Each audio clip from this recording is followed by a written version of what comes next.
to another episode of A Side Of. Yes, welcome back. We are your hosts. I am Chris. With me is Justin. Yes. And today we are going to do, finally, our next installment of Kingdom Hearts. Yes, this should be part 4. But probably a part of a 5-part series. Maybe 6. Maybe 6. It depends on how long it takes us to get through these next handful of worlds. There's not a lot of worlds left. Well, and the endgame stuff. Well, see, I was going to say there's not a lot of worlds left, but there is still a bit of story left. Yeah, that's true. Even side quests and stuff. There's still a bunch of random things to do. Exactly. There's just it's a big game, which is one of the reasons why I love it. Because some of these games you buy and they're $50-$60, and you beat them in a couple hours. Yeah. And it's like, why did I spend this much on a couple hours of fun? Yep. It's even worse if it's a couple hours and it wasn't even fun. So. Yep. But that's not here or there. Back. You can return the game and get your money back, but you can never get that. You can never get the time back, yeah. But I guess you could look at it as... earned a mark in your soul forever. You can look at it as you have to play a bad game to truly appreciate the good games. Sure, I guess. Or you can just learn from it. Yeah, just learn I never really appreciated that jumping physics in games are really that important. Mm-hmm. Or proper voice acting was really that important. You take things for granted, but when you play a bad game, you're like, wow, this really sucks balls. Voice acting's not that important, though. Maybe now. No, I was just thinking of different things that could be important. Resident Evil is still awesome, and the first one has horrifying voice acting. Well, I think really, when it comes to games, the absolute most important thing is gameplay. Because it's a game. And then maybe story after that, and then... Story is actually a pretty important part sometimes, to certain people. It seems to me that there are two types of people when it comes to gaming, split right down the middle. Those that enjoy the gameplay and those that enjoy the story. Right, because, if you like Mario, the old Mario games really didn't have too much of a story. There was a story. Bowser... Well, yeah, you had to save a princess. Bowser turned everyone in the Mushroom Kingdom into those blocks. Did you know that? All those blocks that you're breaking, the bricks, and the gold you're getting, the coins, are people. Those are all the citizens of the Mushroom Kingdom being killed. A bit darker than you first thought. Did you get that from Game Theory? Yeah, probably. Okay. But level to level, there's not a whole lot of story going on. It's just beat this level on to the next level. So, but it was story for jumping onto flagpoles and. Exactly, it wasn't a whole lot of. It was just a fun game, and yeah, there was a story, but it wasn't that important. Exactly. To show that you don't need a super engrossing story to make a good game, but it's just kind of... These days, it doesn't necessarily have to be super engrossing, but in an older age, story was way less important, but now... And I also think it comes with age. When you're young, you don't give a shit about the story. You're probably not even paying attention, but as you get older, you need more... To interest you. You need drama. Exactly, man. But anyway, that was a complete tangent on just video games. To Kingdom Hearts. To Kingdom Hearts. So where we left off, we were on our way to Atlantica. We had just finished Monstro. And which is kind of a cool fish theme. You go from inside a giant whale to underwater sea. Yeah, unless you go the other way, in which case you go from a giant whale to Halloween. But okay. But, side note, it would have been kind of cool if Monstro, jumped into the water and dropped you off or some shit. Yeah. I thought that would have been... obviously it wouldn't be necessary, but I thought that would be a cool little tie-in to each other. Him being a fucking whale. Yeah, but that would be more if they had made it, more linear. You couldn't choose to go to Halloweentown instead. Yeah. If you had to go to Atlantica, then you put that in there for added fun. Yeah. Fun. So, if you want to call it that. So Atlantica is, if you couldn't tell from the name, is based off of the Disney movie The Little Mermaid. Mm-hmm. And, Justin, I'm sure you've seen The Little Mermaid. Yeah, probably. At least I know about what happens in it. Okay, and I've seen it. I know I've seen it because I remember owning it, and my sister really liked it. And when my sister and I were kids, my parents bought us a lot of Disney movies at the time, the early '90s. So I had The Lion King, I had The Little Mermaid, but I think in the mid to late 90s, they stopped buying it for us because we still love Disney movies. We just stopped buying Disney movies. You just got older. Yeah, but The Little Mermaid, I hear a lot that Little Mermaid was kind of the renaissance of Disney. Like I watched Nostalgia Critics basically short review of every single Disney movie ever, and I'm gonna have to watch those. And when he got up to Little Mermaid, he said that there was a time when Disney was producing movies, but they were just not that great.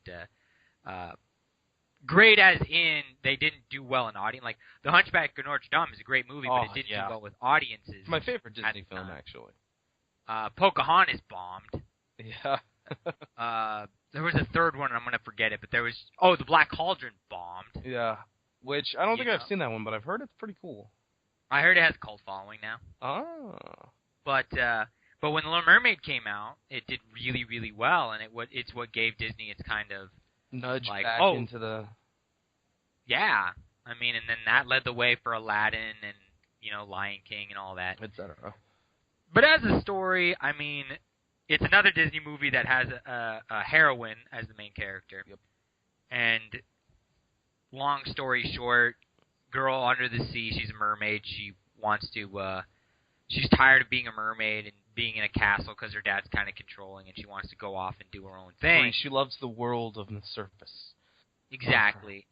And she runs into knickknacks and doodads. Well, no, what starts it is she runs into Eric, who is a human, and he is, I guess, a prince, maybe? Something. And he's on a ship. Handsome. He's your typical handsome prince. Pretty boy. And he's on a ship, and his ship sinks somehow. I forget why, but it just storm sinks. or something.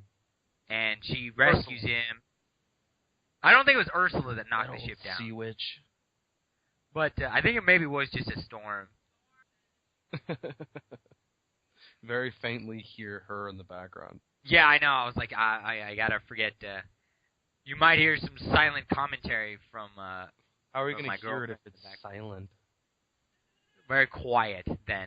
But anyway, yeah. So off in the distance, trailing away. So she saves him, and she wants to hang out with him because she's like, "Holy shit, you're fucking attractive, and you have these things called fucking legs." Yeah, she's very interested in legs. And then she meets this sea witch called Ursula, who is basically the Satan. She's the embodiment of all evil. She's bad. Yeah, she's like, I'll give you, the ability to be human, but I want your voice. Yeah, she's a badass too. She's I like her "Poor Unfortunate Souls" song or whatever. Oh yeah, she's based on a drag queen. Oh. Yeah. I guess I could see it. It's a Faustian deal though. Ariel thinks that she's getting this really good deal, but secretly Ursula is plotting against her. Yeah. And that's pretty much all you need to know without spoiling it. And so all in all, has a very similar story to it as the movie. Yeah, well, except I don't think they introduced. I think his name is Darren, whatever the fuck. They don't introduce the prince Eric. in the game. You said Eric. Eric. Who's Darren? I don't know. You said Eric though. No, I said Darian. No, I mean earlier than that. You had already called him Prince Eric, so you just kind of forgot. Eric. I don't think they introduced Eric in the game. No. So just imagine this all takes place before the movie, I guess. But then again, you do battle Ursula at one point. The events that happen in Kingdom Hearts don't happen in the same timeline that their movies happen. I don't think.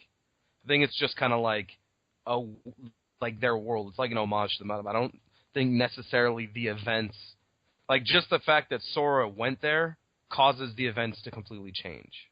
Yeah.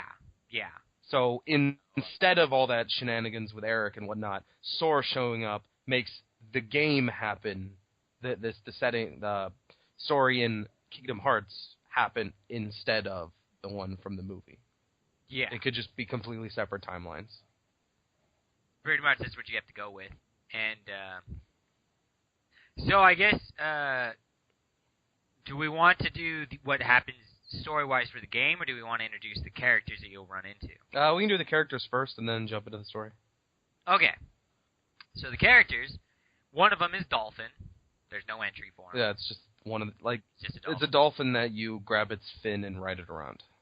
Yeah, because there's a section where the current is so strong that you can't swim it. You have to get on the dolphin to ride it. Yeah, exactly. And then the shark actually has a name. His name is Glut. Glut or Glute. I don't know how it's... Glut or Glute, yeah. Probably I can see Glut, though. Gluttony. Yeah. But he's also got no entry. Appetite. He's just a bit... An enemy. Yeah, he's just not even like a boss. You fight him, and then every time you go back to the sunken ship, he'll just show up and you can fight him again. He's cool the first time you see him because, he's a freaking shark. Yeah, he's a little bit intimidating, but he's not difficult or anything. Those two, well, a dolphin, I guess. You probably might see a dolphin in the movie, but I don't think that the shark Glut is in the Little Mermaid movie. I don't remember there being a shark. I don't remember the movie. I don't know if I've actually ever even seen it. I guess there is a shark in the movie. I don't remember him being of any importance. But he does look like he fits. So. But anyway, there's Flotsam and Jetsam, yep. Which are these two eels that are Ursula's pets. They're like her right hand and left hand. Do you want to read the entries? Yeah, Jetsam, Ursula's lackey, along with Flotsam, an evil moray eel. Jetsam is a smooth talker who loves to deceive. His specialty is using empty promises to lure unsuspecting mermen and mermaids into Ursula's clutches. Into Ursula's crutches. Clutches. I say crutches, yeah, crutches. And it looks like the other one is the exact same entry as well. Yeah, pretty much. Evil moray eel. A smooth talker who loves to deceive. Yep, it's all the same. And then you've got Ursula. Of course, big bad. She deceived Ariel and stole the Trident to take over Atlantica. Using its power, she becomes an enormous monster and battled Sora, Goofy, and Donald.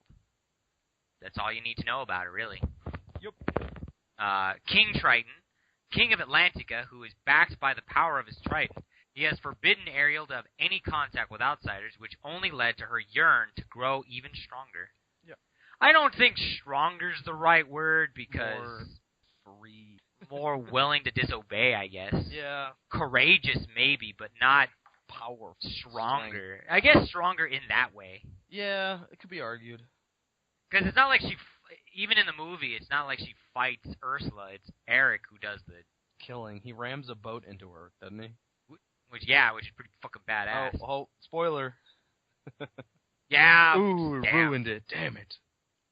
We ruined such a great... amazing movie. We ruined it. Yeah, we ruined the ending. Damn it. Just put it like a spoiler in there, like, hey, we didn't... This is a warning. No, who cares? Spoilers should be assumed. Pretty much. Especially for a movie that's over, 20 years. Yeah, it came out in 89? 89. Yeah. So, Sebastian, Triton's concert master, a musical genius, the little crab is also responsible for keeping an eye on Ariel to ensure her safety. Whenever she leaves the palace, he's on pins and needles. Yeah, and he's great. I always like the voice. He's Jamaican, which is really cool, but... He's our animal spirit. I'm gonna help you beat the Baba Clap Freezer. Baba Clap Freezer. You're not making an animal spirit. Flounder. Ariel's trusted friend, Flounder, will do anything for her. He's small and not exactly brave, but he'll never leave Ariel's side, even when it means facing danger. Huh. He'll do anything for her? She's a buddy. He's a fish. He's a fat fucking fish. Will he offer his body to her if she was hungry?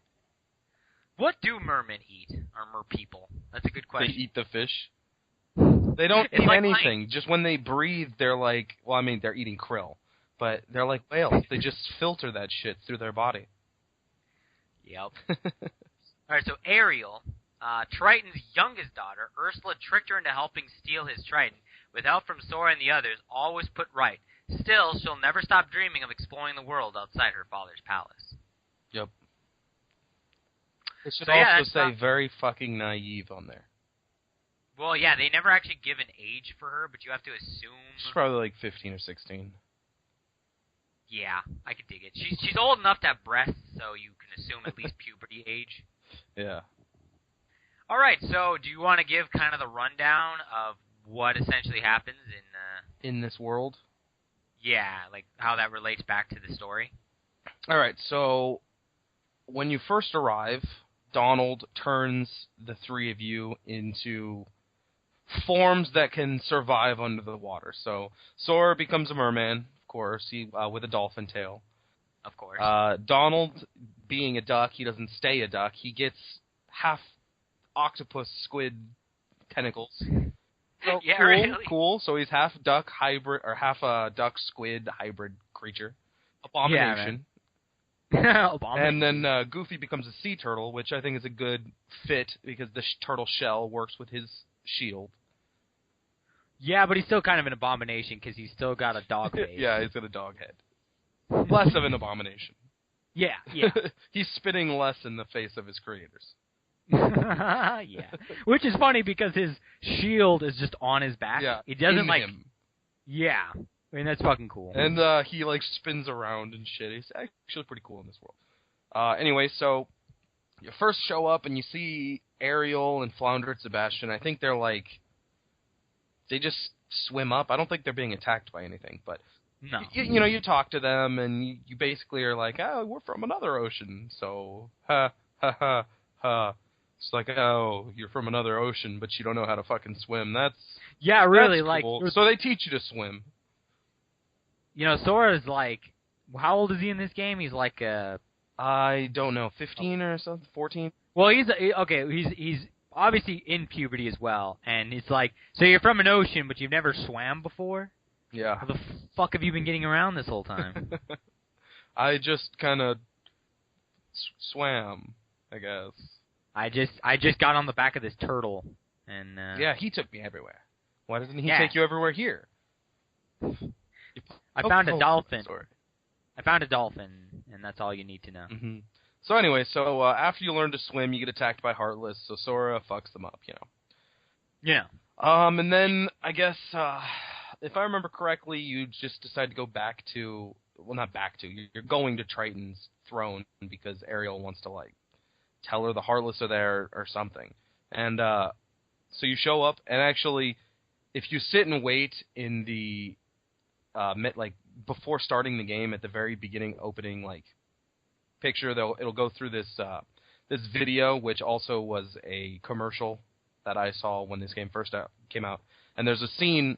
to advertise The Little Mermaid, and it shows the four of you, including Ariel, swim up in front of Triton and all that. And this is that scene, and Triton just fucking blows up the Heartless or whatever with his trident.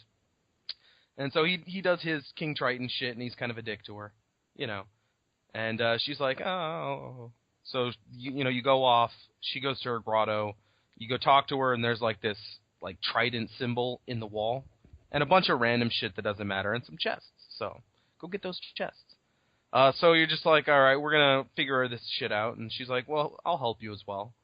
So you travel around, and there's an area you can't, go to because there's the current. So you have to get and ride the fucking dolphin, and it'll take you up the current. And then you'll go to the sunken ship. And you just kind of poke around, and in the corner there's, a big rock in the way that you can't get past, which is actually over to Ursula's lair. But you go in, you go down, and you find a chest. When you open it, it's got a crystal trident. So you're like, oh, this obviously goes in the... There's a fucking place with an indentation for a trident. Obviously, this goes there. It's a fucking video game. And then there's a pretty cool scene where the shark, breaks through the wall at you or something, and then swims away, and then you swim out of the ship, and you go and you fight him, which is Glut. Or Glut, I think, probably is.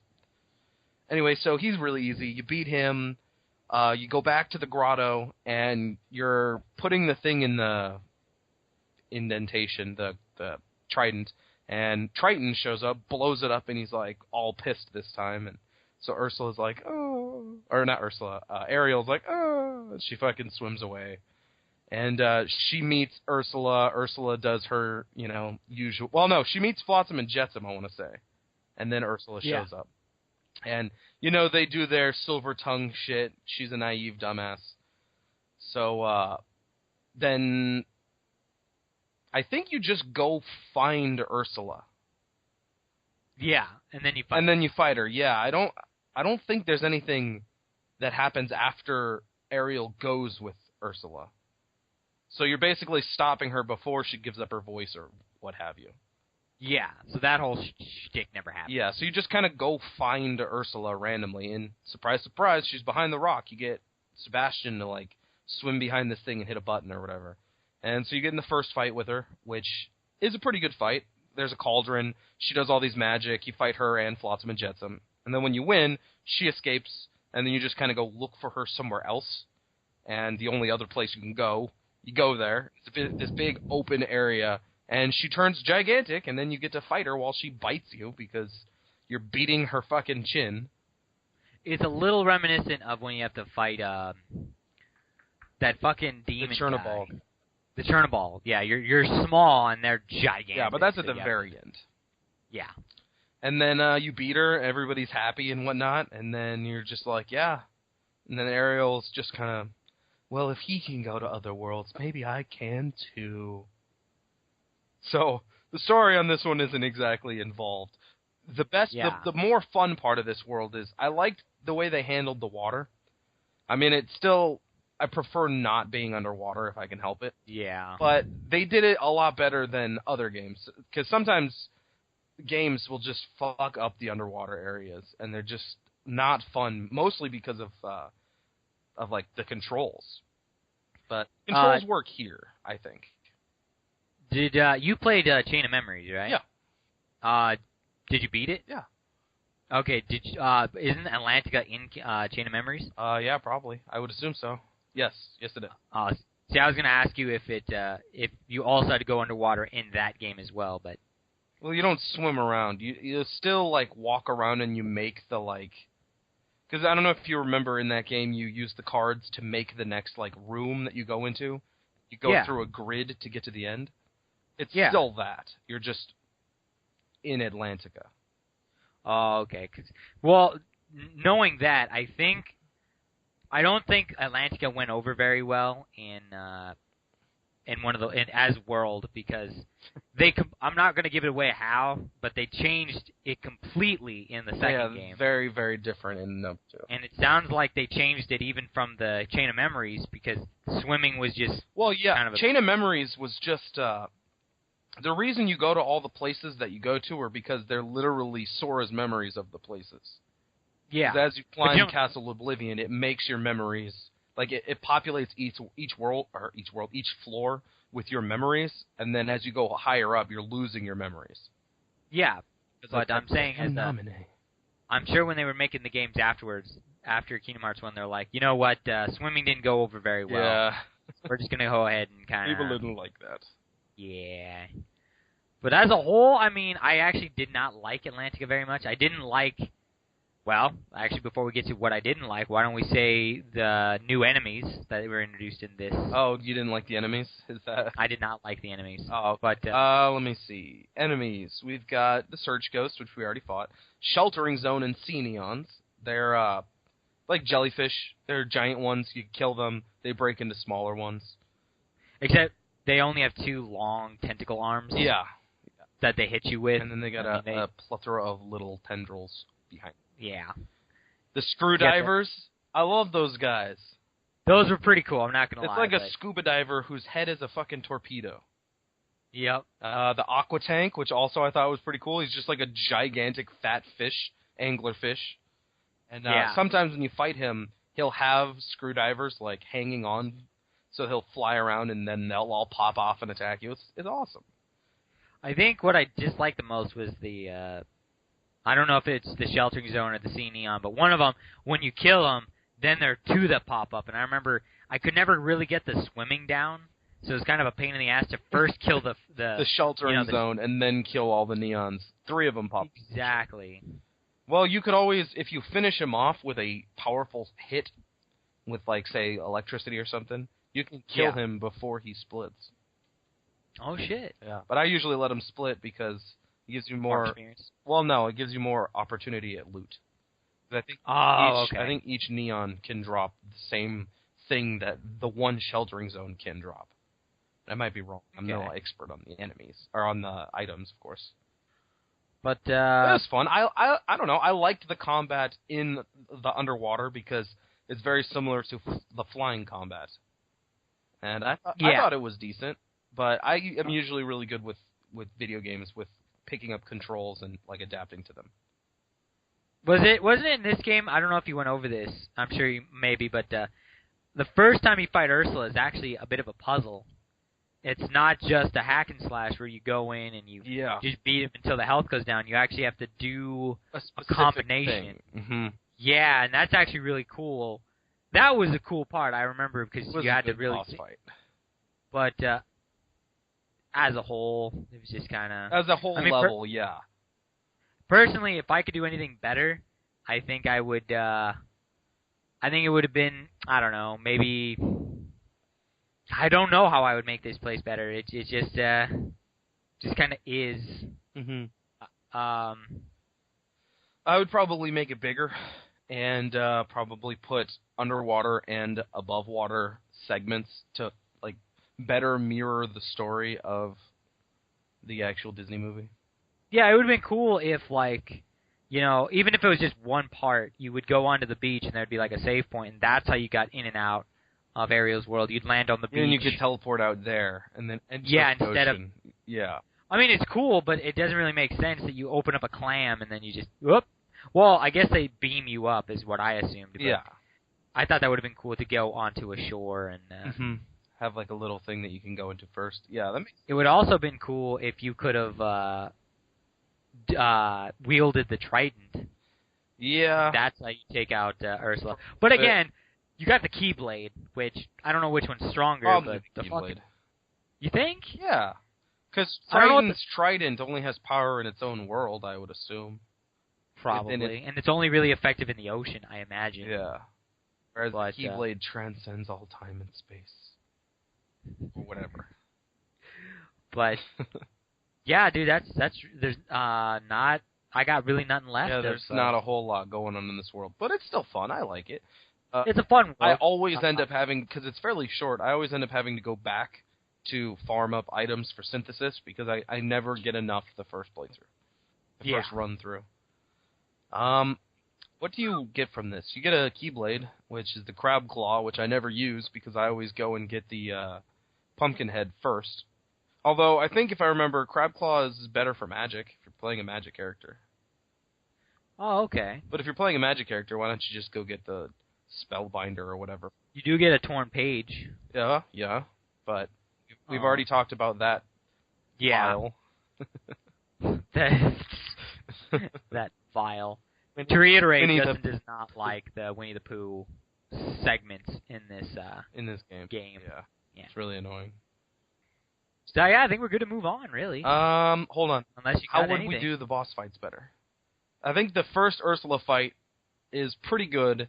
The only thing that I would do to, I guess, make it better, which could make it more convoluted, is just add more, like, phases to the fight, make the battleground a little bit bigger so it's not so claustrophobic, maybe add more mechanics. But the main mechanic of it where you have to... Because what you have to do is cast spells on the cauldron when it has different colors, and then if you do it the right combination or whatever, it'll explode out into the room and it'll stun everybody. Then you can go over and beat up Ursula. So that is perfectly fine. We can keep that, but maybe make it more obvious what you're supposed to do. Maybe have other kinds of hints or something. Yeah. Ursula herself could have more attacks, because if I recall, she just kind of swims around. It's Flotsam and Jetsam that really attack you the most.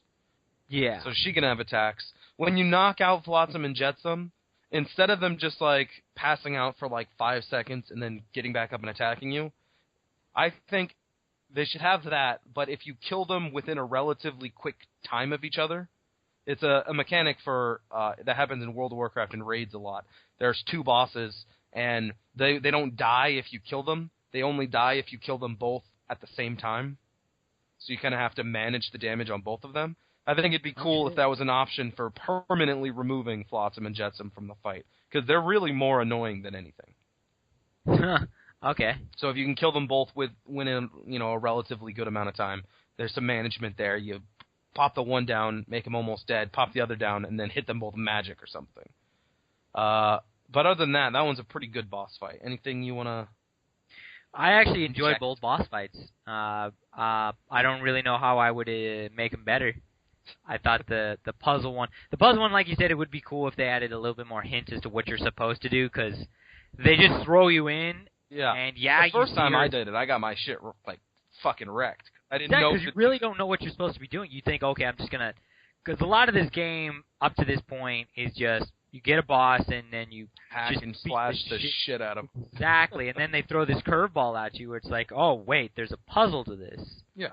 And I can't just hack and slash, which is cool. But again, they should have introduced given you kind of hints. Mm-hmm. Like maybe somebody could have said in passing, like her weakness is her messing with magic or whatever, or something to give you an idea. She plays with magic. She's powerful, but she plays with magic, and in there lies her weakness or some shit.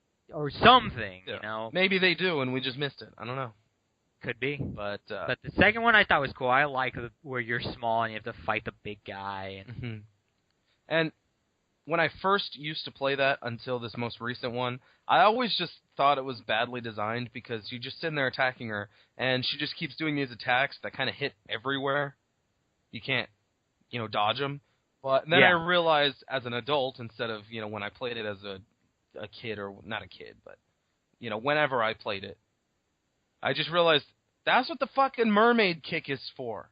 You use it to swim away from her really fast and then swim right back to her. Because normally you're too slow, and it would take forever to get out of the range of this giant beams of light and then to get back over to her because she'd just do the beams of light again. That's why you have the mermaid kick. It greatly increases your speed underwater.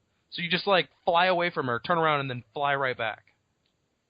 So she's actually a lot easier than when I used to play her when I was younger. I don't remember how I beat her, but I'm sure I used the kick, because that's what it's there for. Exactly. And you're supposed to use the kick when she sucks you in to swim away from it. I mean, that one seems pretty obvious.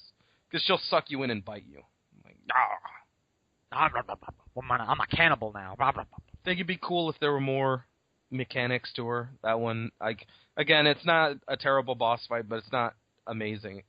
Definitely the first fight with her is a lot more interesting, but maybe she could fucking gobble up Donald and Goofy, and then they're just gone. So you have to fight her by herself. And then when she beat her, she throws them up. Oh, okay. Oh, yeah, she throws... There's all sorts of you have to hit her in the gut that come out. Oh, gross. But yeah, very much, man. She just explodes. That'd be cool. So that's Atlantica. Not the most interesting, but it's not bad. Yeah, it's got its high points. It's got its quirks. It's got its quirks. It's definitely a lot more fun in the second game, I think. Oh yeah. Which, can't wait to get to that point. Eventually. All right, so are we good? Yeah, I think we're good. Okay, moving on to the next world, which is Halloweentown. Halloweentown. Let me find the picture. So, page.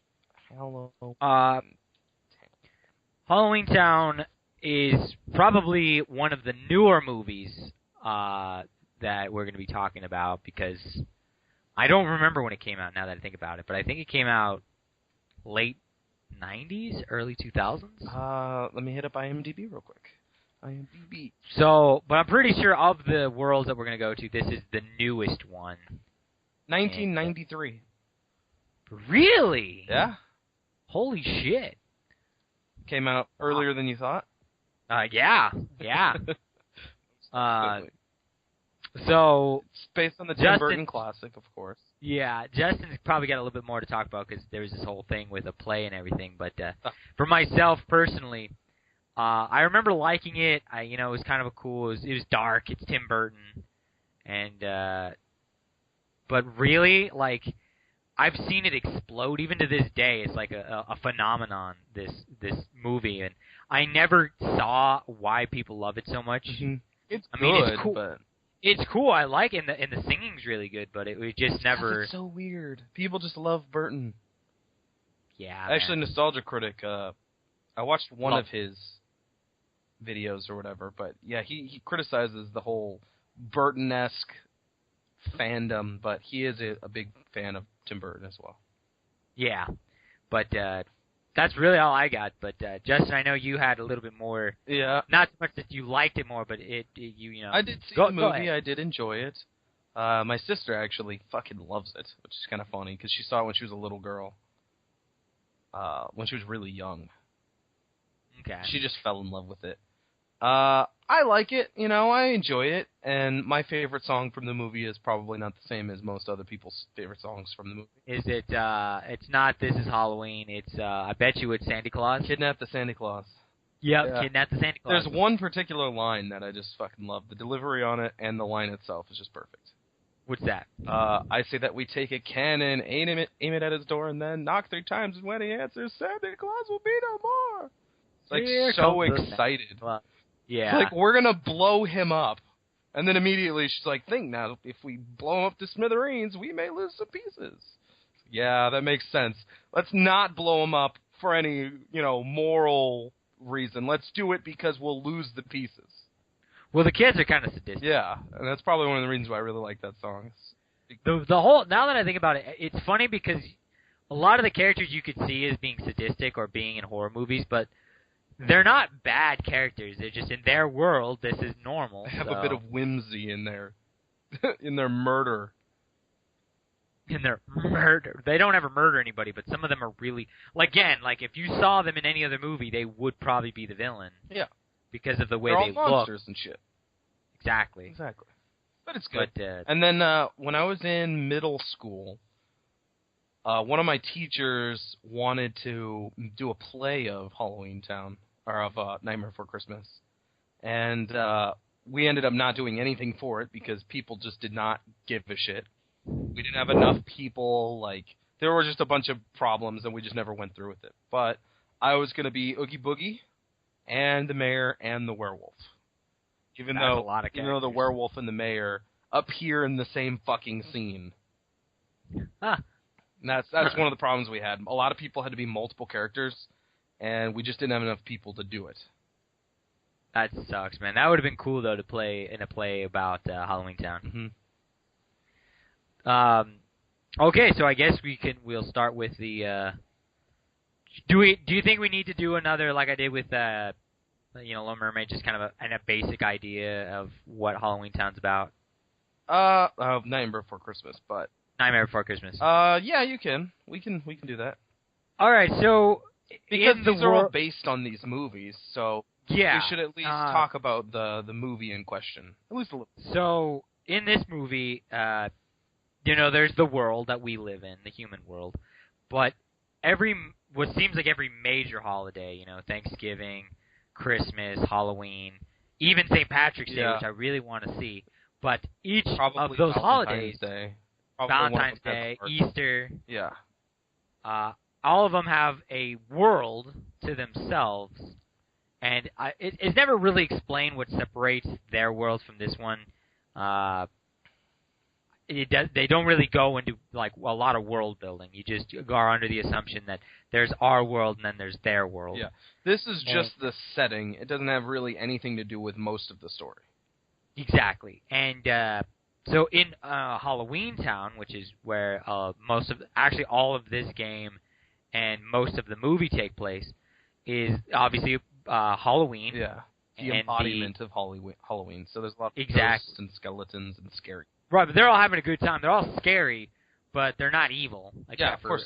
Their job is to scare people. They're supposed to serve up the biggest scares every Halloween. That's their job. And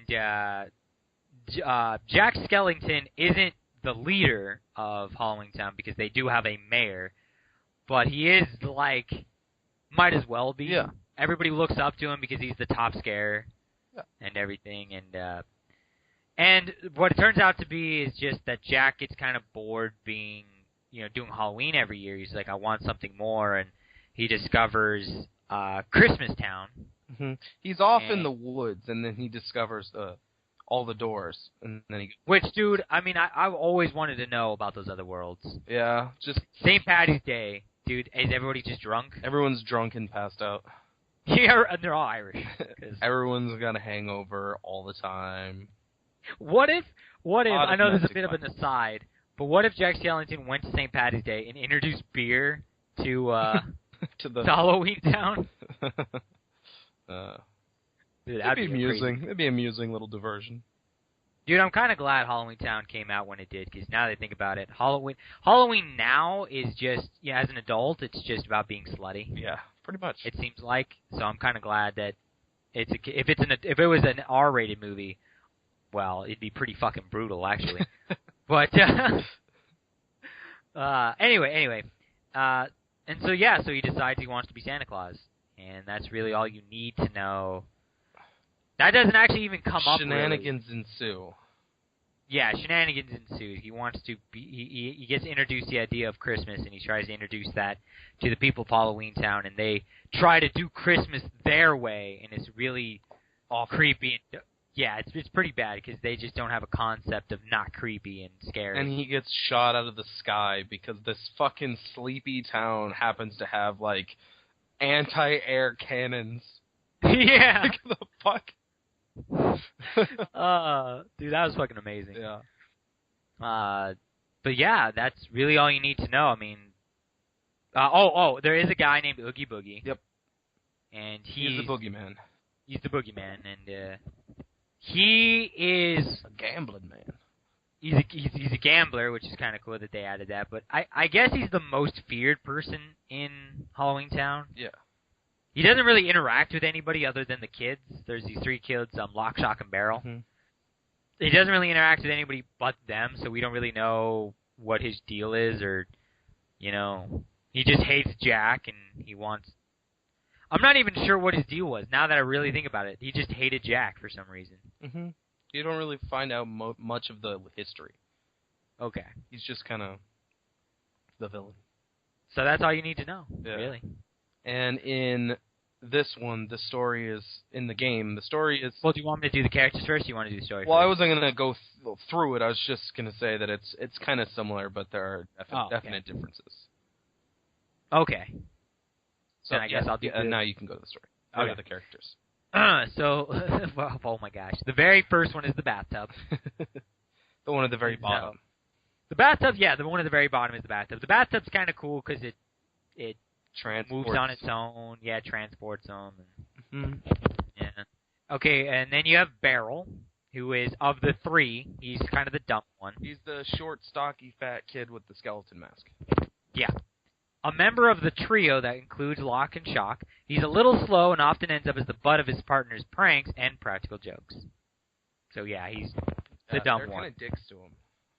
They're dicks to each other, too. It's just he's an easy target. Yeah, he is the easy target. Shock, who is the girl, she's dressed as a witch. Along with Lock and Barrel, she's part of Oogie Boogie's plot to take over Halloweentown. Shock is the most cunning member of the trio. She keeps her cool when the other two are losing it. Because she's the chick, she's obviously the smart one. I've noticed that when they have like three people, the chick just kind of ends up always being the smartest one. Yeah, always. Lock, the ringleader of the trio, that includes Shock and Barrel, their walking bathtub helps them get around while they commit all kinds of mischief. They sometimes help Oogie, but they're not really fond of him. They're afraid of him. I wonder if they're orphans. Probably. Oogie killed their parents. Probably. No, Oogie is just their dismembered parents put together. Nah, remember he's Bugs. Yeah. Yeah. The Bugs ate their parents, and they're like, we'll eat you too if you don't help us. Bugs are their parents. The dismembered chunks got turned into bugs. Yeah, by the way, this is the darkest of the Disney movies, so expect some darkness. Is it the darkest? Like now, darkest in tone. Have there been any darker since? Well, no, of the worlds we've been to so far. Oh, you mean just exclusive of the worlds in this game? I was thinking like Disney's darkest movies. Yeah, Hunchback is probably up there. Hunchback, that one's so fucking good. I love it. But Oogie Boogie, the villain who tried to take over Halloweentown, the heart he stole from Dr. Finkelstein. I think it's how it's pronounced, but it would be pronounced Finkelstein because of German, but I think it's pronounced Finkelstein in the movie. The heart he stole from Dr. Finkelstein attracted the Heartless, and the result was his doom. Yep. That's pretty cool. The mayor, the two-faced mayor of Halloweentown, he switches from his happy face to his sad face depending on his mood, which changes constantly. He's working with Jack to make this year's festival the best ever. Yeah, that's a little bit of commentary. The mayor's two-faced. His head constantly swivels. I was going to say. Zero, Jack's ghost dog. He comes out of his grave whenever Jack calls. He's very loyal to his master and loves it when Jack plays with him. And the funny thing is the nose would not do anything in fog. Yeah, no, but it's supposed to be a play on of Rudolph. Yep, exactly. But I do like in the game, I think it's in this game, where if you go over to his grave, he'll just pop up, but if you go too far away, he'll disappear. Yeah. That's pretty cool. Dr. Finkelstein, who has a really weird... Holy shit, he has a really weird Japanese name. Finkurusoten Hakase? Yeah. Or however that would be pronounced. The mad scientist who created a heart to help Jack control the Heartless dancing. Sally is another of his creations. She helps him around the lab, but she'd much rather spend time with Jack. When she's kind of cool, Dr. Finkelstein. Yeah. Also, he's kind of an idiot. Yeah, for being so smart, he's dumb. Yeah. Sally, Dr. Finkelstein's creation, she's patched together from parts that sometimes come off and move about on their own. She loves Jack and tries to steer him in the right direction, though it doesn't always work. She's the love interest. Yeah, of course. She's like a rag doll. Yeah, I was going to say a rag. She's kind of a mix between Frankenstein and a rag doll. Yeah. Although, imagine that. That's got to suck as, like, just... Her parts will sometimes just come off and move about on their own. Yeah, that's kind of scary, isn't it? It does suck. You just wake up in the morning and you've got no arms and legs. Oh, fuck! Now Not again. Torso boy. I'd imagine Torso boy. I'd imagine you'd get used to it. You'd like prepare for it, so you tie yourself down. Yeah, there's some tie yourself down. But then how do you untie yourself when you wake up?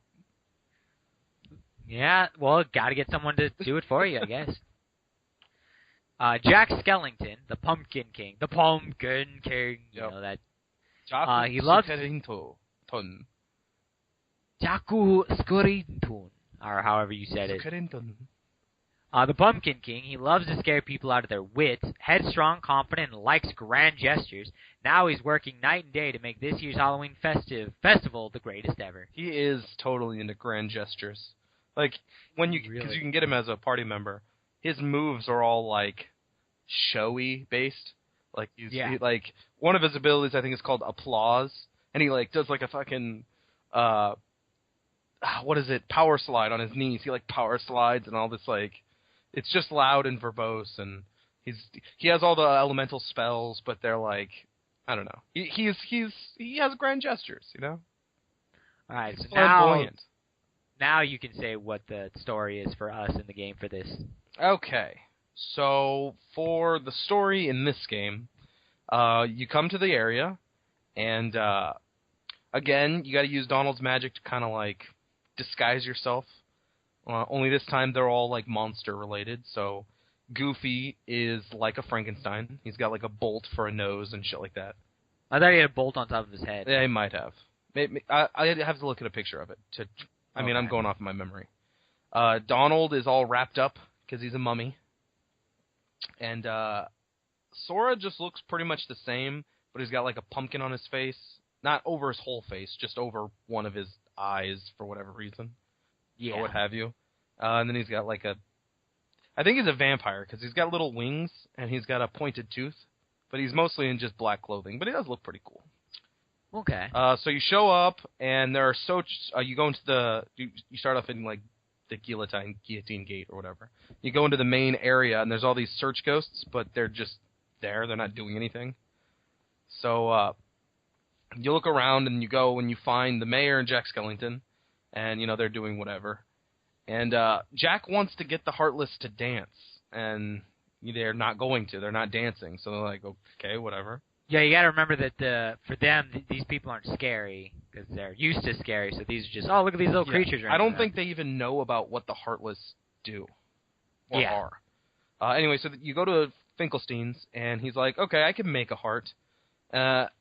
to get them to obey, and then we can make them dance. So you just got to bring me all the things. And I don't have it written down or anything, but the various, like, ingredients for a heart is like, what is it? There's, like, terror and fear and, like, hope and all these little things, and they're all represented by various items and whatnot. There's a pulse, which is a frog. Then there's one where there's 2 snakes, which I swear is a reference to Beetlejuice, because they're these 2 striped snakes eating each other's tails.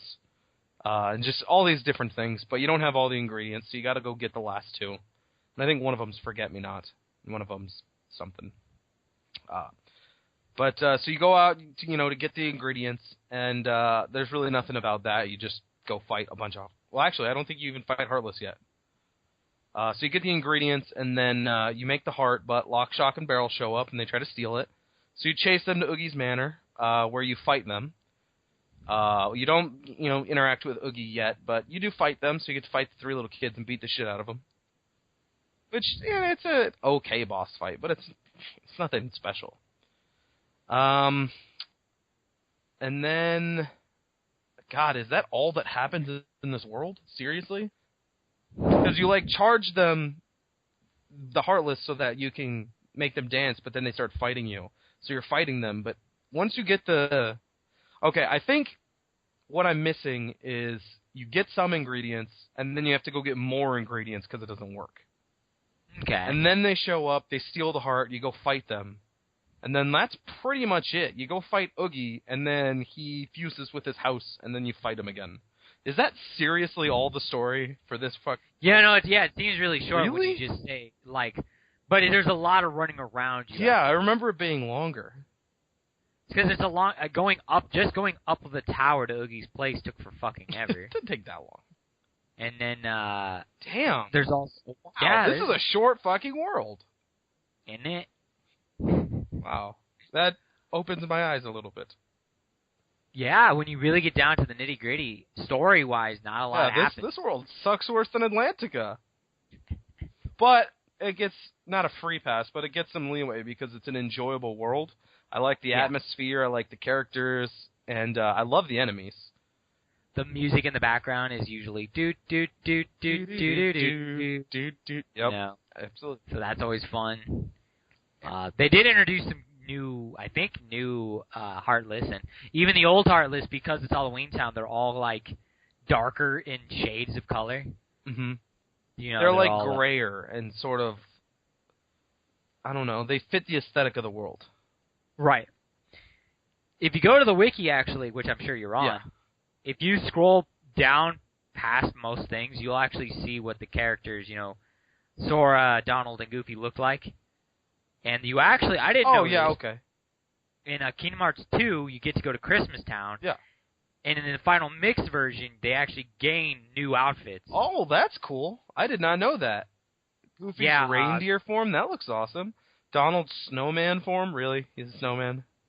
And then Sora's Santa form looks actually surprisingly good for what it is. Yeah, for what it is. Yeah. Damn, that's a cool little thing. Never played Final Mix, so... And I own it, so I gotta get to that point so I can see it. Yeah, and then let me play it. And I want to play Birth by Sleep, you son of a bitch. So, do you want to talk about the... Oh, right here, it says Sora's a vampire, Donald is a mummy, and then Goofy as a Frankenstein. That's actually, it's a Frankenstein's monster. Frankenstein is the doctor. Yeah, makes sense. But, alright, what's up? Oh, you're gonna talk about the enemies that you fight? Yes, the enemies that we fight. I'm just gonna go to the new ones, because we already know about Shadows and Soldiers and all of them. Search Ghosts. Yeah, just the new ones. So we got Gargoyles, which are pretty awesome. They're giant winged flying enemies that they just look awesome. And they're okay as an enemy. They're usually pretty easy, but they just fly up in the air and shoot like these awesome like blue fireballs at you. So they're pretty cool. And then I think they can turn into this like purple mist or smoke or whatever and fly around and they're intangible. So they're pretty cool. We have the White Knight, which is like a lanky mummy creature, and they're also pretty cool. Because they're lanky, they're always jumping around and they're very long and shit. And so they just kind of claw you with their They have like a spinny attack. Yeah, and they like wrap their arms around themselves when they do it. Mm-hmm. It's actually a pretty cool aesthetic. I think that's the only ones unique to this world. In this game. In this. No, well, there is the experiment. But that's in the second game. Is that really? Yeah. Oh. What the fuck Wait, is I this thought thing? I'm going through the pictures here, and there's like a coffin with fucking leech grave. It's a coffin that's chained up with a flower on top and all these spike thorn. What is that from? Dude, look at the tentaclaw.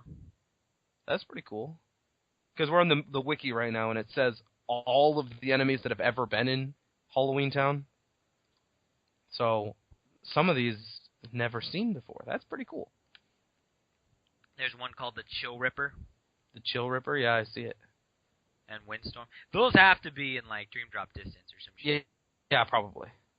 But yeah, it looks like the Gargoyle and the White Knight are the only ones, the only new ones unique to this world. So, I guess, do you have anything else for the enemies? Not really. We can move on to the boss fights and the loots, if you care. The boss fights are... I'm trying to remember the boss fights. Really, you just have to get up to Oogie Boogie. Well, the first one is with Lock, Shock, and Barrel. Oh, shit, I'm trying to remember that fight. It's very chaotic, because they're just kind of running around, and they're small. But it's pretty fucking easy. There's really nothing to it. So if I were to make that one better, I'd probably make them have combination attacks. Like, they can run around wildly, which, actually, now that I think about it, giving them combination attacks might not be a good thing, because it goes against their character design, where they're kind of, like, they're mischievous, and they don't work together. They're playing pranks on each other and stuff. So would they really have combination attacks? Yeah, really. They might. Like, it'd be cool, but... Well, I was just thinking we could do this. Give them combination attacks, but in a different way. They're not helping each other. They're playing pranks on each other, and the pranks cause the combination attacks. But obviously we'd have to sit down and think of the moves to make it all make sense, but essentially just make the fight more interesting. Give them actual stuff to do besides randomly running around. Okay. So. Yeah, pretty much. I think that'd be kind of a cool idea. Or if, you know, it'd be kind of a cool idea. What if you used? Oh no, that's in a different game, isn't it? I'm thinking of the forms. Yeah, the drive form. That's in the second game, isn't it? Mm-hmm. Yeah. Damn. Okay. Yeah. You know, it's like you said. I think just give them combos, and that would be a bit more interesting. Unless they have combos, and I just kill them before ever seeing them. Yeah, really. I mean, that's always possible. And then you fight Oogie Boogie. Okay, so the first Oogie Boogie fight it's basically the way I imagine fighting Oogie Boogie. He's just gambling, he's throwing fucking dice, and there's all those random torture devices, because that's his evil player... No, it's not an evil playroom. That's his torture chamber. Yeah. And so there's all these blades and fucking guns and saw blades and scythes and shit like that. So I think that's an actually perfectly good fight. I don't have any qualms with it. You know, really, and this might as well be a nitpick, but it'd be cool if maybe he threw his dice at you. He does. Does he throw his dice at you? Maybe not at you, but he throws them down. Yeah, he throws them down to see what happens, but... You know. Yeah, if he actually attacked you with them. Or maybe there was like a section where like the middle of the arena would make a hole, and in the hole was like the acid from the movie, and you had to prevent yourself from getting caught in that. Yeah. You know, just small things. But like you said, it's good. Alright, I can already see that right now. Part of the floor, like, he rolls the dice, and then, you know, he says something about acid or whatever. He's like, time to take a dip, whatever. And then parts of the floor, like, drop out, and they got the acid pits. And then, I don't know if you remember, but in the movie, he sucks the bug, like, out of the cage or whatever. Yeah. He'll go up on the top, and then he'll suck you in. And so he'll be pulling you into the fucking pits of acid. So you have to, like, run against that and all that. Or you have to get behind a wall or something. Exactly. Yeah. But other than that, yeah, it's a pretty good fight already. And then he fuses with his house. Which is pretty cool. Yeah, but it's such a, not boring fight, but There's nothing to it. It's your typical hit him in a sweet spot. Attack him in the weak point to do massive damage.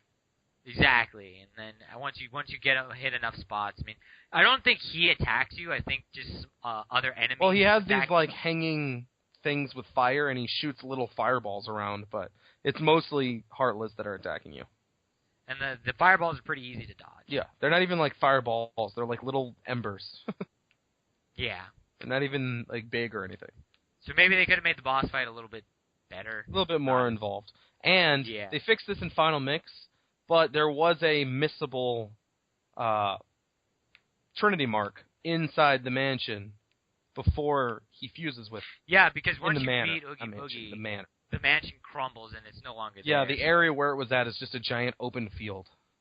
And they fixed that by putting the emblem. If you don't get it beforehand, it just shows up like near the crater. Yeah.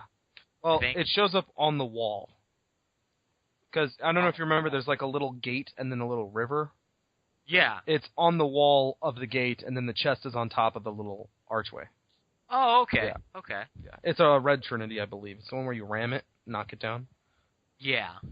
So that's good, at least. But I remember Toad had everything else in the game, but he missed that one, and he just could not get it. Yeah, he had like a 99%, and they just... Oh, that sucks. But that's neither hit. You're right, it is a red Trinity mark. Yep. Okay. There's also white. There's a white one in most of the worlds. Trinity Detect. It's the last one that you get. Yeah. And it just kind of makes a heart appear, or a chest appear. Do you have anything that you feel like adding?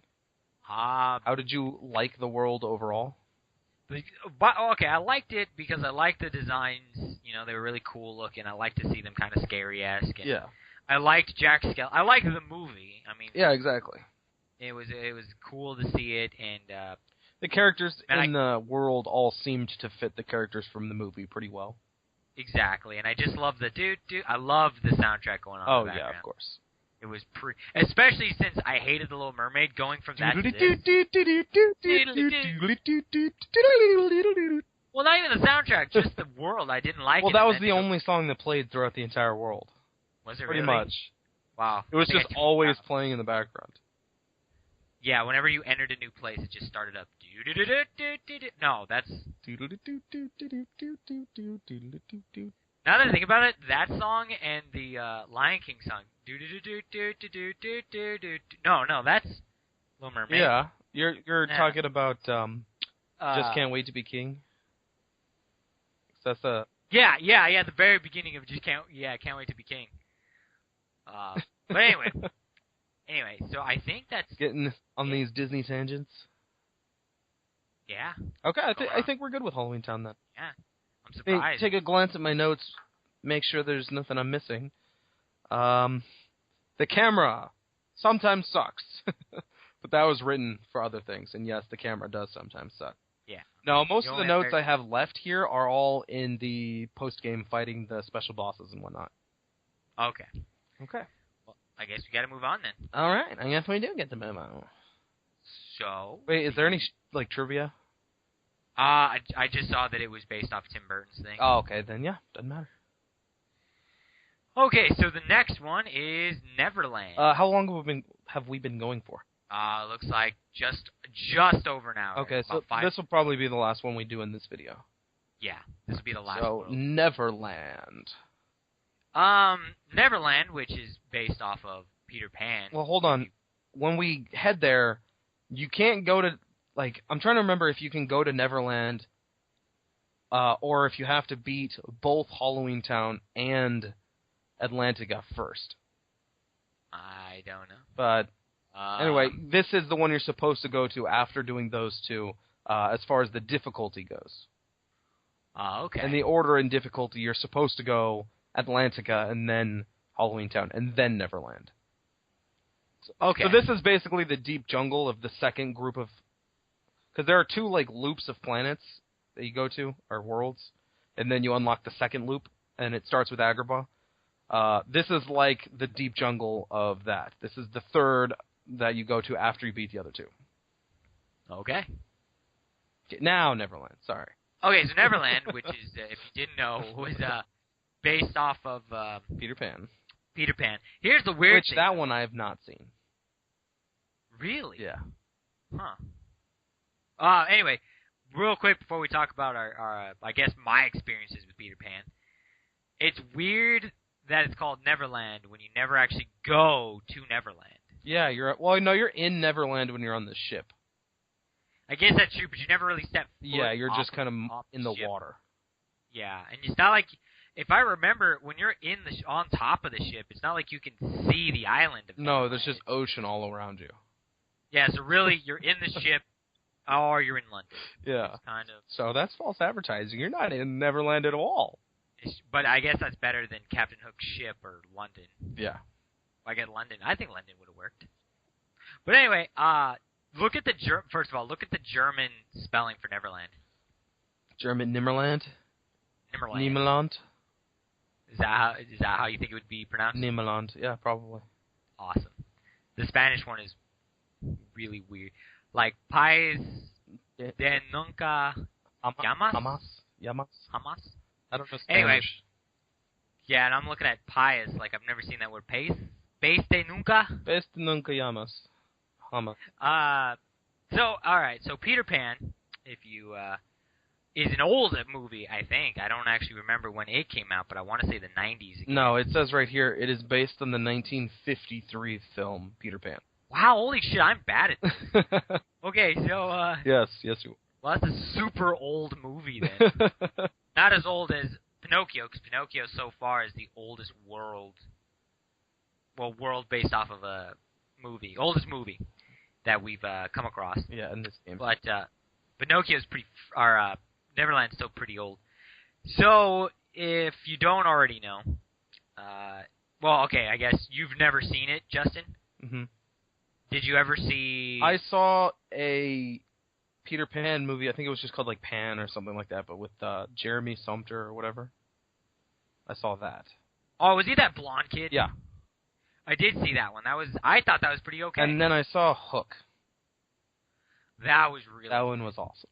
With Robin Williams and is it Dustin Hoffman playing Dustin Hook? Hoffman, yeah. And Rufio is Dante Bosco. Donnie Bosco. Oh yeah, Dante Bosco. It's awesome. I said Donnie Bosco. Dante Bosco. Dante. Who is Zuko. And others. And others. Sure is also, I don't know if you remember, but I'm a cheerleader. Yeah, he was in there. Yes, he was. It was a good movie. Yeah. That's a good movie. Anyway. So I thought it was okay. I mean, I've seen quite a few Peter Pan movies. I've seen Peter Pan, the Disney's Peter Pan 2, Return to Neverland, Hook, the movie he was just talking about, Pan. I saw this other mini-series about Peter Pan. It's a cool idea, I think. So, the story of the movie is based off a book, by the way. I should probably say that. Yeah, most of these are. I would assume most Disney tales are based on previous, stories.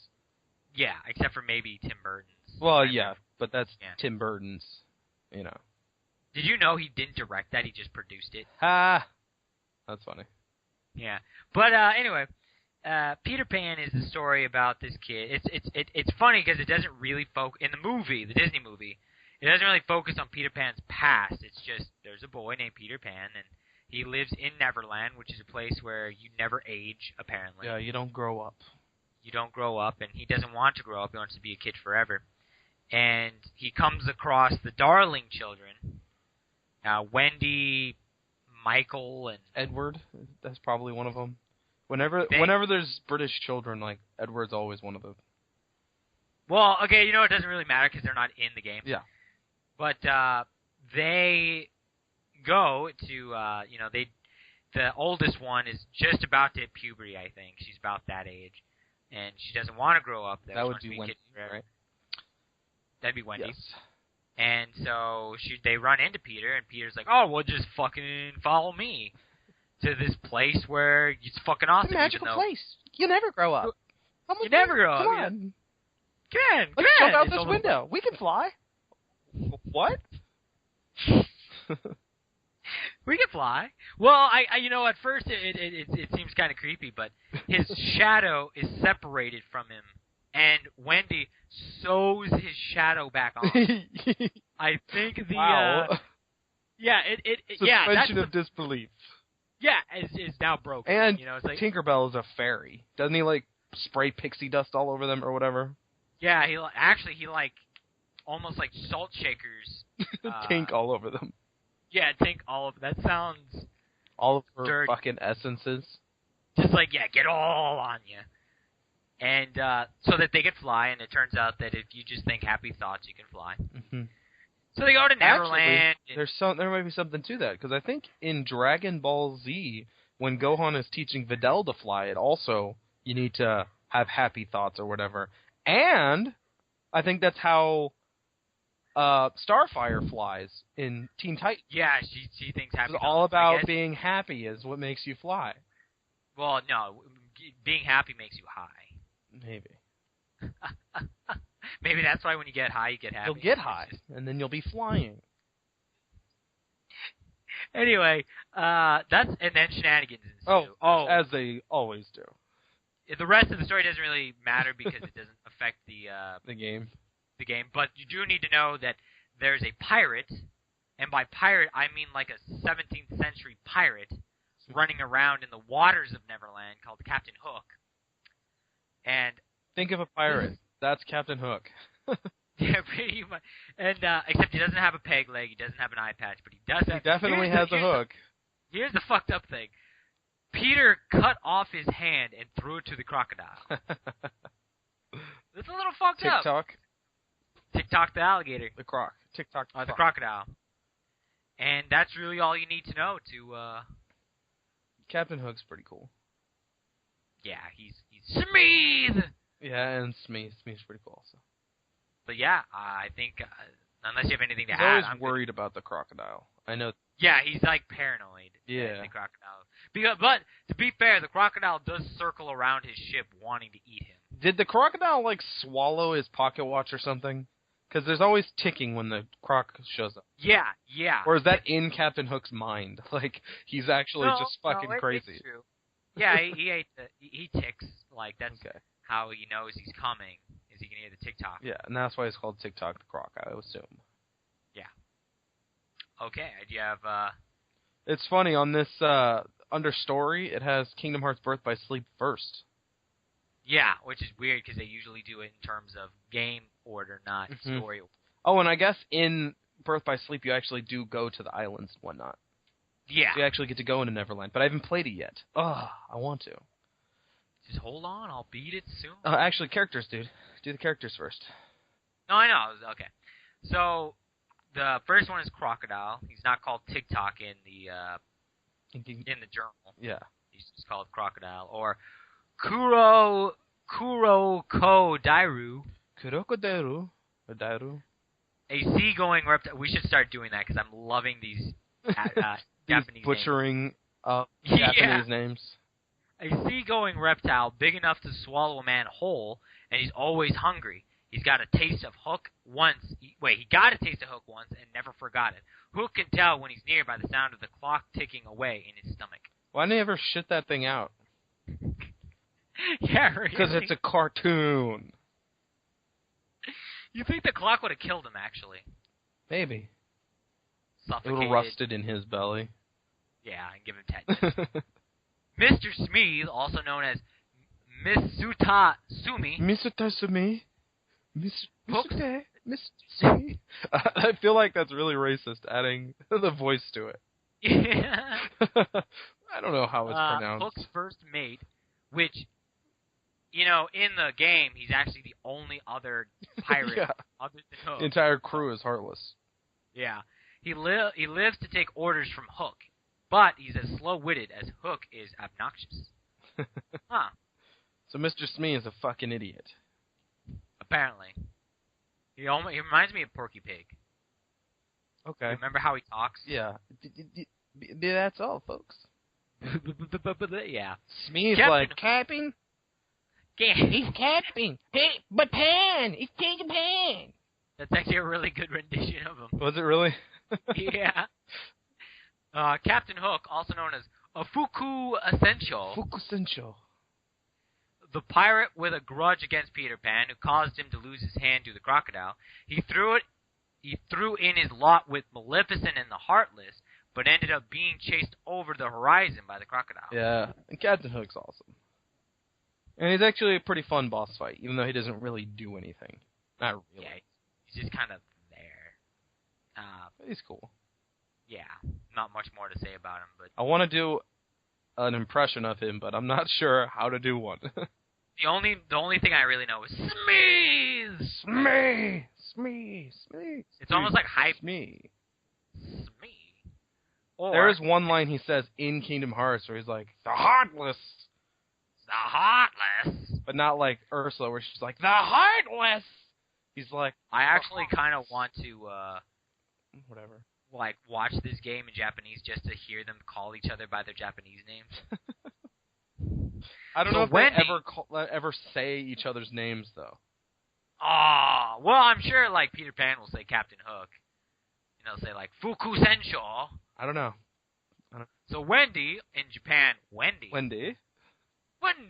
It's like the only difference is it's an I instead of a Y. Yeah. But that's not even, that's just how it would be pronounced. That's not how it's spelled, because it's spelled in their language. In these dashes and things. I can't read it. I know. A dreamy girl whose wish to visit Neverland came true. Peter Pan showed her the way, but she got caught up in Hook's vendetta against Peter and was kidnapped by Hook. Yep. And she is not a princess of heart. She's not. And they even say, like, oh, Wendy's not one of the princesses. Oh, shit. Wendy's an okay character. She's just kind of... She doesn't do much. She gets captured. She doesn't do anything in this game, not really. But, no. I mean, I don't remember her from the movie, obviously. Yeah. Tinkerbell, or Tinkaberu. Tinkaberu. The little pixie of Neverland. She's Peter Pan's She's not loyal a fairy, partner. even though they... No, I swear she's a fairy. She's a pixie. She's a pixie. Although if she's a pixie, like, from Fairly Odd Parents, then she's a businesswoman. Yeah, really. She's Peter Pan's loyal partner, but she has a short fuse, and she's very jealous of any girl who gets near Peter. With a little of her pixie dust, you can fly, if you believe. If you believe. There's actually a good scene with Sora about that. It's funny because, I don't know if you know this, but Tinkerbell's kind of become like a big icon. Yeah. And there's like movies based around just her and like her adventures, and I'm thinking, Tinkerbell was a bitch in the movie, right? She was an asshole. Like, yeah, she's kind of an asshole in the Disney movie. She hates Wendy. She tries to get rid of her all the freaking time.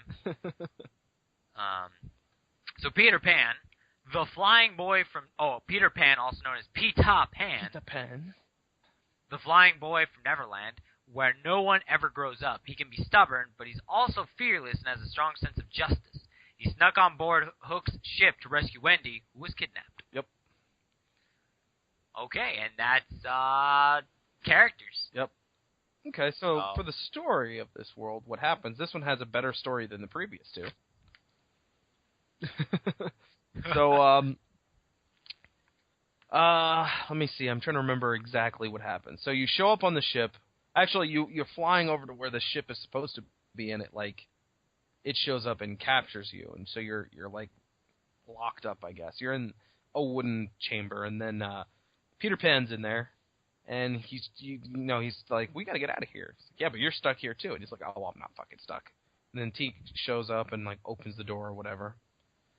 But I guess before that happens, Riku has Kyrie's body, and Maleficent gives him the ability to control the Heartless. But, that's before you get to the world, I think, if I remember correctly. So you show up, you meet Peter Pan, he gets you out, and then you kind of just, like, roam the ship. And then you eventually come across... Well, no, before you find the Anti-Sora, there's, like, in the room above you, you see Wendy, and she's talking about how there's another girl with her, and she's just being lifeless. She's like, oh, that must be Kyrie, or what the fuck ever. Then they get taken away, and then you fight Anti-Sora, and you go up onto the deck, and there's just exchanges going on. I believe Sora is talking to Riku about stuff, about Kairi, and it gets a little involved, and you fight Hook, and he makes you walk the plank, and then Sora flies in a really good scene. And then after you do that, you go to the clock tower, and you meet Wendy, and that's pretty much it. Which, now granted, is not a great story for the world, but story-related stuff happens in the world for the whole game. Yeah. And it does have a really good scene, the one where Sora flies. So that's why it gets passed. But yeah, reading through this, you also don't do that much shit in this world as far as story either. It's almost like the last ones were not tacked on, but they needed to rush to finish them because they were taking too long. Well, a lot of shit happens after Neverland. That's true. Hollow Bastion is a bunch of stuff. Yeah, bunches of shit happens. It's just Neverland's kind of the last small thing. Small, I say, but just, like you said, story shit happens. But it's the last kind of hurdle you have to get past before all the big shit starts happening. Yeah, exactly. This is the last thing you do before you go into the end game. Yeah, which would be Hollow Bastion, all of the side quests, and then the last world. Okay. Doing the enemies? Well, let's talk about the story a little bit. Okay, all right. So, the actual thing that's going on, all that really happens is you and Peter are looking for Wendy/Kairi. And he's like, I'll help you until I get Wendy, but that's it. And then when you find Wendy, he just leaves your party and, leaves you, and you're like, oh, fuck. And then a little bit later, he shows back up and saves you and whatnot, but let's talk about the real story about what's going on right now. Kairi is lifeless because presumably she lost her heart. Yeah, actually, this is the reveal for Sora about where Kairi's been, whatever happened to her. And that's kind of bitter, of course. And I think as the player, this is your revelation as to what happened to her. Yeah, because you haven't learned anything about her yet. Yeah, as far as we knew, she just disappeared. Yeah, she's just somewhere. And now we know that her body is with Riku, but she just has no lifeless. heart, of course. And so that's kind of then now the mystery, what happened to her heart? Riku's really starting to become a bad guy at this point. Yeah. More so than before, and he actually has the power to take over to control the Heartless. Which, one thing they never really address is the passage of time in this game. We have no idea how long it took Riku to kind of become a bad guy. Exactly. It's presumably as long as it's taking you to get through the game. Yeah. So that would have been kind of cool as a whole, just have night and day. Mm-hmm. But again, it's not necessary. Yeah. It's definitely not necessary. And I think that's a bit ambitious for this game, because this game is very different from any other game right off the bat. They're taking a lot of chances and doing a lot of things weird, and you can see they really run with the idea in Kingdom Hearts 2, which is, in my opinion, vastly superior to Kingdom Hearts 1. Oh, very much. But that doesn't mean 1 is bad. 1 is pretty good, but there are a lot of instances where they just played it safe with things. So, which if 2 is vastly better than 1, I hope 3 is vastly better than 2. Me too, whenever that eventually gets out. And I get around to actually getting the console to play it, because I assume it's not going to be on PS3. I imagine it's only PS4. Exactly. I could see it doing that. Exactly. Or PC. But I would hope PC, because then I would get it. Yeah. But, that's whatever. So that happens. You fight Captain Hook, of course. And, let's talk about the scene where Sora flies. Okay. So right before that, I think Tinkerbell spreads her leavings all over you. Nice. And so you can fly, but you don't fly. I think if I remember correctly, Donald jumps in the air and then falls on his face because he doesn't fly or whatever. Yeah. And so you're out there on the ship, and Hook, the crocodile shows up and he's going to eat you, of course. And Hook is making Sora walk the plank, and he walks over to the edge, and then he turns around and just jumps down or something, and then he flies back up. He misses the snap of the jaws, and he flies into the air, and he's just flying. He's like, holy shit! So then you do stuff, and then right after that, they're I want to say Donald and Goofy are kind of oh shit, there's something, Kairi and all that. How is this gonna affect Sora? And he's just kind of this big fucking grin on his face. He's like, I can't believe I fucking flew. You know, it's like, it's a nice little moment like that, you know? Yeah, because flying is awesome, man. Yeah, but it helps remind you that Sora's a fucking young kid. Like, not kid, but he's pretty young. So it's like, it's nice to see, even though he has to fight fucking monsters all the time, constantly, he does still have fun and whatnot. And, you know, he's still innocent. It's cool. I like it. I think it's a good part of the game. Plus, the flying in Neverland it's just like the underwater, but better somehow. Because you can land and run around. That's how it's better. Pretty much. Now I'll move on to the enemies. Okay. Because I got to be honest, I don't remember much of the Peter Pan story, so I'm like winging it here. It's been a really long time since I beat this game. Yeah. So we've got barrel spiders, which I think we found in Monstro. We've got pirate and air pirate. The pirate is just a pirate. He's got like a skull on his shoulder, and he's got a bandana over his head. He's wearing pants, and, you know... He's got an eye patch, and he's got a big sword, but he looks pretty cool. And if I remember correctly, they're a decent enemy. They have a couple of attacks. He has this one where he just, like, clods forward and just swings back and forth. He has one where he fucking does something or whatever. I think he blocks and whatnot. So he's a decent enemy. He looks cool. More than anything, he just looks very flavorful. And then the air pirate it's similar to the pirate. He's got wings. Big ass wings, yeah. And because you can fly at a certain point, so he's kind of the enemy you face up in the air. Yeah. But the battleship... And he punches you. He has fists. He doesn't have a weapon. The battleship is the cool thing, though. Yeah, it's a big pirate ship that flies around, and it's got cannons on it that you can break, and then it'll stop his cannon barrage. And it's got a big mast, and you can break that. And he's got this big ass fucking like spear point on the front that'll ram you with. Yeah. He's actually a great enemy.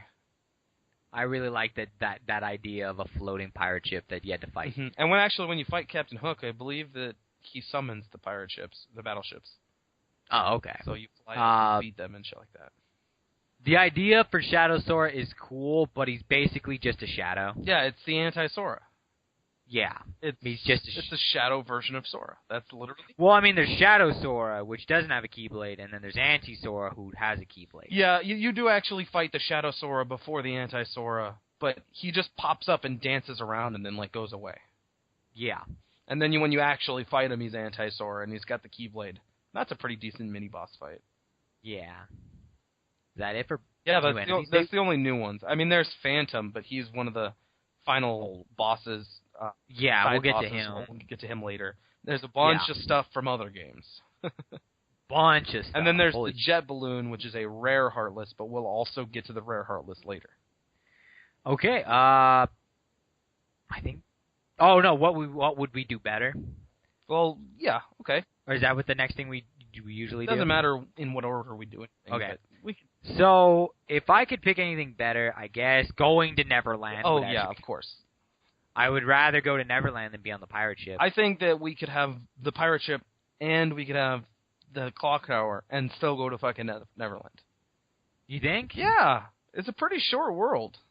I mean, maybe they had limitations, but just do like they did with every other fucking Final Fantasy and just put multiple discs. If it's a 2-disc game, I'm okay as long as it's long and fun, you know? I don't care if I have to swap discs.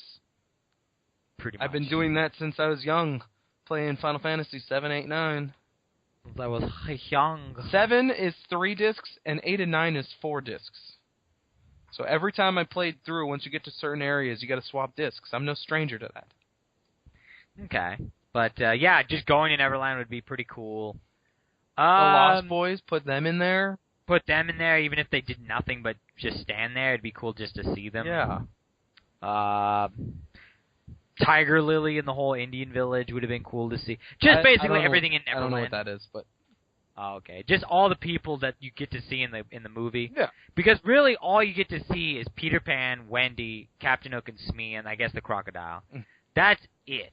Yeah. And there's so many more characters you see in the movie. Mm-hmm. In Birth by Sleep, there's a lot more. Actually, there isn't even that much more, but there are some Lost Boys. Yeah, that's kind of the weird thing about this game. I can't tell or not game, about this world. I can't tell if it's popular or not because while it's not in Kingdom Hearts 2, it's in Kingdom Hearts, what is it, Dream Drop Distance? Birth by Sleep. Well, no, it's in 3 different games. It's you know what? It's in Birth by Sleep, Chain of Memories, and 358 over 2 days. Oh, okay. So it's in like every game except for number 2. It's probably fairly popular, but not like one of the most popular enough to be in the other games, but not like the console. Yeah, games. It's not Aladdin, Little Mermaid, Halloweentown. It's not the staple worlds. Yeah. Oh, whatever. So, what would you... To be honest, as the world goes, especially now looking back on it, it feels longer than it actually is. But the thing that makes it all a good world for me is just the scene with the flying. Yeah. What I would do better is, of course, I add in all the extra shit that we just talked about. Maybe like they did in the second game with the Port Royal. Maybe you can fucking take the ship to certain areas. You know, you can actually take it places. I'm not going to say more involvement with the clock tower because you don't need anything more than what they put in there. Yeah. Just kind of make the world bigger. And same thing with previous worlds, just kind of... It's nice, kind of, to have an original story going on, but what's the point in referencing these other movies if you're not going to have some of their story, you know? Right. Like, I think The Little Mermaid probably did it in a better way. It had still kind of the same story going on, just with different events. You know what I mean? Yeah. Kind of have the same thing go on. But, whatever. Right. And as far as the enemies go, they're all fine.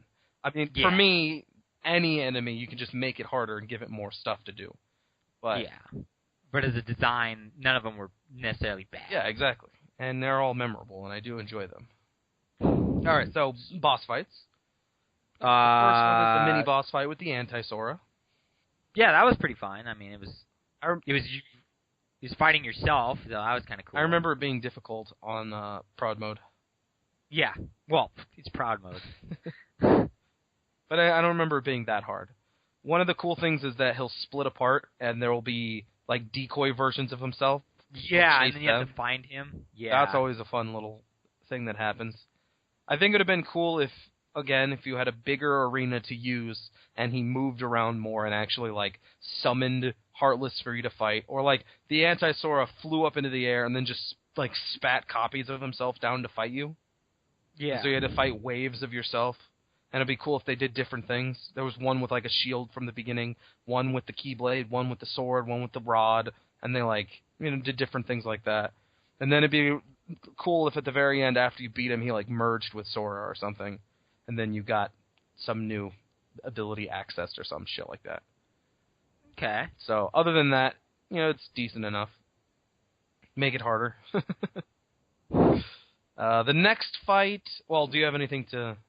Nah, I'm good. You're good. Okay, the next fight is Captain Hook. And I think that's the last boss fight. I don't think there's any more besides Phantom later. Yeah. So Captain Hook, if I remember correctly, he uses his rapier, and he'll just kind of attack you. He'll jump in the air and spike down on you. He summons the battleships, which will rain rockets down on you. And I think they're air pirates also. For the most part, as a boss, he's pretty basic. Yeah, he's pretty basic. He summons the pirate ship, but that's just a decoy. I think he has a charging stab attack. Yeah. And I remember him also being pretty hard, mostly because he has a lot of health, so you're sitting there beating on him, and then he'll just use one of his, like, attacks, and they're usually pretty damn strong. He'll just catch you off guard. One of the things he does, which is really cool, is if you try to fly away, he'll actually jump up to where you're at, and then he'll, like, do that whole thing where he runs in place in the air to try to stay up, and then he falls. Yeah. Very cartoonish. Yeah. I think if he was less of a bumbling idiot, I think it'd be really cool if when you're fighting him, he played a lot more on the swordsmanship. Yeah, but that's his character, so... Exactly. So I can't really fault it too much. Yeah, man. It's decent enough. Make it harder. Give him more stuff to do, That's this world in a nutshell. It's decent enough. Yeah, it's good enough. You know, again, not great. Upon, but it's not great, especially since in a later game you'll actually get to be. They do something better with pirates, I think. Yeah. But they might as well just call this Captain Hook, because you spend your almost the entire time on his ship, and then part of it in London. Yeah, and you fight him, and all these heartless pirates. So. Yeah. This episode, the big realization episode. Huh. This isn't as good as we kind of thought. Well, I think the second half is a lot slower than the first half, because the first half, a lot of shit had to get introduced. Yeah. But by the second half, really, story-wise, only in Peter Pan does shit go forward, and even then, it's not even until after that a lot of shit gets At this point in the game, you're kind of going through the motions. You go to the world, you do everything, you beat it, you go to the next world. And then here is when it's starting to move into the late game, where it gives you a little more story. Yeah. I think that's it, though. Yeah, I think that's it. Okay, well, what you have to look forward to next time is we're going to be going to Hollow Bastion. Yes. Basically the end of the game. Yeah, most of the end of the game, if not the Yeah, we might do a 6th episode depending on how the next one takes, because there is a whole lot of extra, not necessarily after-game stuff, but not story-related stuff that happens. After you beat Hollow Bastion, you're kind of free reign to go around the world and do everything. Or go around the universe, I guess. So, and we'll talk about that, but I don't know if we'll have enough time in the next episode, because we do have a couple more worlds to get through, and we do have the end of the game to talk about. Of course. And then we, give our ideas of how much we like the entire game and all that. Exactly. So. And it'll be good. It'll be good. Okay, well, thank you for joining us. Yes, if you're at this point, then absolutely thank you. And kudos. But fucking comment if you've gotten this far. But kudos anyway. But fucking comment. You need to put all of your butt fucking comments down below. Where else would you put your butt fucking comments? Exactly. All right, man. Well, we were your host. I'm Chris. With me was Justin. Yep. That's all you got? Yep. Yeah, butt fucking comments. Butt fucking. I hope that becomes. I don't hope, but if I don't, I hope that does not become our identity. Well, if that's going to become our catchphrase, butt fucking. Like, that's our first comment. Here's your butt fucking comment. Yeah. Anyway, man. Well, thank you for joining us. If you liked us, like, subscribe, do all that fun shit. Give us your number. If you're a hot chick, whatever. And then bada bing. All right, and we will see. Bada bing, and we will see you next time. Alrighty. Bye.